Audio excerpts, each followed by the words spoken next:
बिस्मिल्लाह रहमान रहीम। अस्सलाम वालेकुम नाज़रीन, मैं जवाद यूसुफ हूँ। आप सबको अपने ऑफिशियल चैनल में खुश आमदीद कहता हूँ। अमेरिका के तमाम तर हथियार नाकाम हो चुके हैं। थार्ड नाकाम हो चुका है, पेट्रियाट नाकाम हो चुके हैं, सी रैम रेडार नाकाम हो चुके हैं, B-1 बम्बार तैयारे बिलाखिर मशरिक़ वस्ता भेजे जा चुके हैं और अब ईरान के ऊपर उन खतरनाक तैयारों से बमबारी की जा रही है। अमेरिका के जवाब में ईरान ने अमेरिकी बेसिस के ऊपर न सिर्फ कहर नाजिल किया है बल्कि एक धमकी दी जाती है अमेरिका की जानिब से। 4 अमेरिकी फौजियों की लाशें अमेरिका पहुंचती है। डोनाल्ड ट्रंप इजहार ताज़ियत करते हैं उनकी फैमिलीज के साथ और फिर एक ऐलान किया जाता है कि अब ईरान के एनर्जी इंफ्रास्ट्रक्चर को और जितने भी उनके पुल रह गए हैं उन तमाम तर को तबाह कर दिया जाएगा, उन तमाम तर को निशाना बनाया जाएगा। जिसके जवाब में ईरान कहता है कि अगर ऐसा हुआ तो हम अपनी जमीनी फौजें खलीजी मुमालिक के अंदर जितने भी अमरीकी अड्डे मौजूद हैं वहां पर भेजेंगे और वहां पर ईरान का परचम बुलंद करेंगे। अमरीकी अड्डों पर ईरानी परचम लहराने की बात की जा रही है। अमरीकी अड्डों के साथ साथ जो जो इत्तेहादी इस वक्त अमरीका के हैं खलीजी मुमालिक में, जो कि अमरीका को अपनी बेसिस इस्तेमाल करने की इजाजत दे रहे हैं, उन तमाम तर बेसिस को निशाना बनाया जाएगा और उन मुमालिक की एनर्जी इंफ्रास्ट्रक्चर को निशाना बनाया जाएगा। That has been made very clear from Iranian side. नाज़रीन, सिर्फ यही नहीं बल्कि यमनी मज़ाहिमती तंजीम की जानिब से भी सऊदी अरब के ऑयल टैंकर्स के ऊपर हमला किया गया। पाकिस्तान ने रेड लाइन ड्रॉ कर दी थी और एक बड़ी अनयूजुअल सी सिचुएशन इस वक्त हमें मशरिक़ वस्ता के अंदर नजर आती हुई दिखाई दे रही है, जिसकी वजह से नाज़रीन डायनेमिक्स जंग के मुकम्मल तौर पर तब्दील हो जाएंगे, क्योंकि पाकिस्तान भी ऐसा लग रहा है कि अब इस जंग में शामिल हो जाएगा। नाज़रीन, सिर्फ यही नहीं बल्कि इसके साथ साथ क्या स्ट्रैटेजी तैयार की गई है अमेरिका की जानिब से। अमेरिका ने मशरिक़ वस्ता में अपने मजीद फौजी भेजना शुरू कर दिया है, अपने मजीद स्क्वाड्रंस भेजना शुरू कर दिए, फ्लीट्स भेजना, मजीद यूनिट्स डिप्लॉय करना शुरू कर दी हैं। और सिर्फ यही नहीं बल्कि इसके साथ साथ आबनाए हरमज और उसके करीब जितने भी जजायर हैं उसको टेक ओवर करने के लिए अमेरिका पूरा जोर लगा रहा है, जिसकी वजह से अभी एक स्ट्रैटेजी, एक प्लान तैयार किया गया है। वो कौन सा प्लान है, वो कौन सी स्ट्रैटेजी है, उस पर भी नाज़रीन आज हम बात करेंगे। सऊदी अरब फिर रिटेलिएट कर रहा है, सऊदी अरब भी मुत्तहिद हो चुका है, पाकिस्तान इस जंग में शामिल होता हुआ दिखाई दे रहा है, क्योंकि सऊदी अरब के साथ हमारा जो स्ट्रेटेजिक म्यूचुअल डिफेंस एग्रीमेंट है उसके तहत सऊदी अरब का दिफा हम पर वाजिब है, सऊदी अरब का दिफा हम पर फर्ज है, बल्कि क्योंकि हमारा उनके साथ एक एग्रीमेंट हुआ है। अब नाज़रीन, ये जो तमाम तर सूरत हाल इस वक्त जारी है, इन तमाम तर खबरों पर जो भी हमने आपको खबरें दी इस पर आज के इस वीलॉग में हम गुफ्तगू करेंगे। सबसे पहले आपको बताते हैं कि ईरानी बिजली घरों के ऊपर हमला करने की बात की जा रही है ताकि लाइट, बिल्कुल इलेक्ट्रिसिटी मुकम्मल तौर पर मुनक़ता की जा सके, खत्म की जा सके। एनर्जी इंफ्रास्ट्रक्चर को निशाना बनाने की बात की जा रही है, उसके साथ तमाम तर जो लॉजिस्टिक्स हैं उनको तबाह करने की बात की जा रही है ताकि ईरान की लॉजिस्टिक्स, जो उनकी मूवमेंट है, वो बिल्कुल कम हो जाए, खत्म हो जाए और ईरान जो है वो सरेंडर कर दे। अब इस तमाम तर सूरत हाल के बाद यह कहा गया कि ईरानी बिजली घरों के ऊपर अगर हमला किया जाता है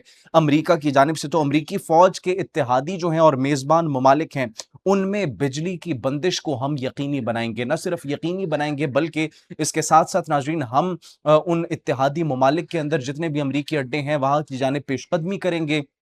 आपको नाज़रीन इंटरेस्टिंग बात ये बताते चले कि ईरानी जो अवाम है उसमें 1 करोड़ से ज़ायद अफराद ने फौज में शमूलियत के लिए रजिस्ट्रेशंस कर ली है and they are willing to be in Iranian army. वो इस वक्त विलिंग है कि ईरानी फौज के अंदर शामिल होकर न सिर्फ अमेरिका के खिलाफ बल्कि उनके इत्तेहादियों के खिलाफ जंग में शामिल हो सके। और इस वक्त ये एक गोरिल्ला स्ट्रैटेजी तैयार की जा रही है कि जमीनी अफवाज को किस तरीके से इंगेज किया जाए अमेरिका के खिलाफ। अमेरिका मुसलसल डर रहा है, अमेरिका कोशिश कर रहा है कि जमीनी अफवाज को इंगेज ना किया जाए, लेकिन कुछ ऐसे सिम्टम्स दिखाई दे रहे हैं जिनसे ये लग रहा है कि अमेरिका जमीनी अफवाज को भेज सकता है। उसमें सबसे पहले आपको बताते चले नाज़रीन कि अमेरिका ने मशरिक़ वस्ता के अंदर अपनी डिप्लॉयमेंट आर्मी की वो काफी हद तक बढ़ा दी है। मजीद फ्लीट्स भेजे गए हैं, मजीद स्क्वाड्रंस भेजे गए हैं और नाज़रीन 4 जो अमेरिकी फौजी थे जो कि हलाक हुए वो अमेरिका जब पहुंचे हैं तो उसके बाद डोनाल्ड ट्रंप की जानिब से ये یہ ڈیسیجن لیا گیا یا پھر آپ یہ کہیں کہ ابھی تک کنفرم نہیں ہوا لیکن یہ خبریں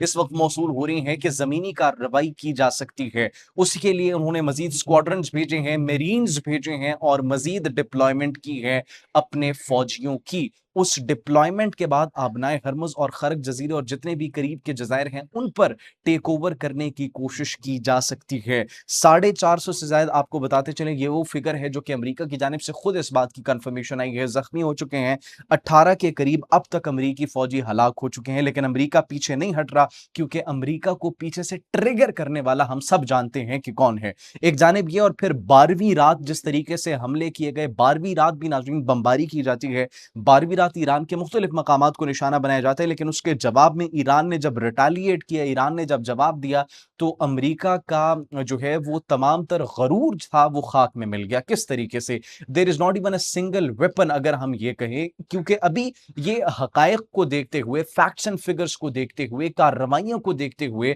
آپ کو اس بات کو تسلیم کرنا ہوگا کہ امریکی air defence systems Iranian drones اور میزائلز کے سامنے یا تو ناکام ہوتے ہوئے دکھائی دے رہے ہیں یا ان کی کوانٹٹی بہت کم ہو چکی ہے جس کی وجہ سے وہ ان میزائلز کو، ڈیفنس سسٹمز کو استعمال نہیں کر رہے۔ اب اگر دیکھا جائے ناظرین تو پاسداران انقلاب کی جانب سے امریکی حملوں کے جواب میں اردن میں امریکی اڈے پر حملے کیے جاتے ہیں، ریڈارز کو نشانہ بنایا جاتا ہے، ایندھن کے ذخائر کو نشانہ بنایا جاتا ہے۔ اس میں ناظرین تھارڈ ایئر ڈیفنس سسٹم کو نشانہ بنایا جاتا ہے، پیٹریاٹ ایئر ڈیفنس سسٹم کو نشانہ بنایا جاتا ہے اور پھر سی ریم ریڈار تک کو نشانہ بنایا جاتا ہے۔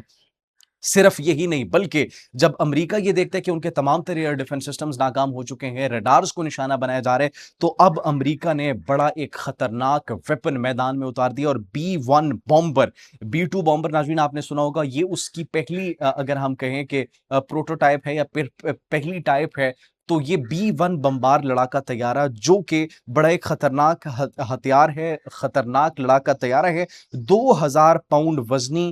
بومز کیری کرنے کی یہ صلاحیت رکھتے ہیں اور اس کے اندر 2 درجن میکسیمم بومز جو ہے وہ آ سکتے ہیں، 2 درجن سے زائد بھی اس کے اندر کروز میزائلز رکھنے کی صلاحیت رکھتا ہے یہ، اور یہ کم بلندی پر پرواز کرتا ہے اور اس کے ساتھ ساتھ آواز کی رفتار سے زیادہ تیز رفتاری سے یہ ٹریول کرتا ہے اور کسی بھی بمبار طیارے کے مقابلے میں سب سے زیادہ مقدار میں اسلحہ لے جانے کی صلاحیت رکھتا ہے۔ یہ وہ لڑاکا طیارہ ہے جو کہ اب امریکہ کی جانب سے استعمال کیا جا رہا ہے کیونکہ امریکہ کے جتنے بھی ٹیکٹکس تھے وہ تمام تر ٹیکٹکس ہمیں ناکام ہوتے ہوئے دکھائی دے رہے ہیں۔ پھر ناظرین ایرانی فوج نے کویت میں بھی 3 امریکی اڈوں پر ڈرون حملے کیے اور اس کے ساتھ ساتھ بڑی تعداد میں ڈرونز کے ذریعے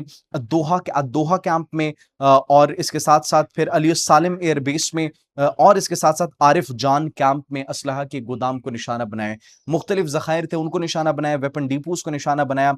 MQ-9 ڈرون کے ہینگرز کو بھی نشانہ بنانے کی اطلاعات موصول ہو رہی ہیں۔ قطر کی العدید ایئر بیس سے طیارے امریکہ نے ہٹا دیے ہیں، امریکہ نے اپنے طیارے واپس ہٹا دیے ہیں، دم دبا کر امریکہ بھاگ چکا ہے وہاں سے، اور جو تعداد ہے اس وقت وہ صرف اور صرف 3 رہ چکی ہے۔ قطر کے اندر ناظرین العدید ایئر بیس صرف 3 امریکی طیارے وہاں پر کھڑے ہیں، تمام تر امریکی طیارے وہاں سے امریکہ نے واپس بلا لیے ہیں، بھاگ چکا ہے امریکہ، اس وقت میدان چھوڑ کے بھاگ چکا ہے۔ اور ناظرین اب یہ جو سچویشن ہے اس کے اندر ایک بڑی ان یوجول اور بڑی خطرناک جو سچویشن ہمیں دکھائی دے رہی ہے وہ یہ کہ یمن کے جو مزاحمتی تنظیم ہے حوثی، انہوں نے بحری ناکہ بندی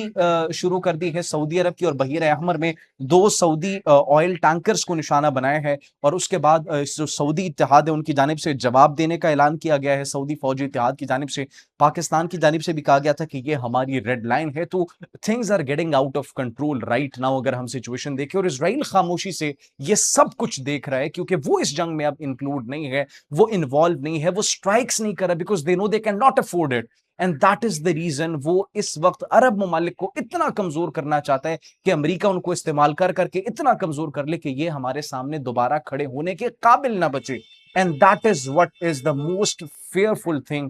جس کی وجہ سے مشرق وسطی کی صورتحال مکمل طور پر تبدیل ہو سکتی ہے۔ فی الوقت ناظرین یہی ڈیولپمنٹ تھی، جیسے کوئی مزید ڈیولپمنٹ یا خبر آتی ہے آپ کی خدمت میں حاضر ہوں گے، تب تک کے لیے مجھے اجازت دیجیے، اپنا بہت خیال رکھیے، اللہ نگہبان۔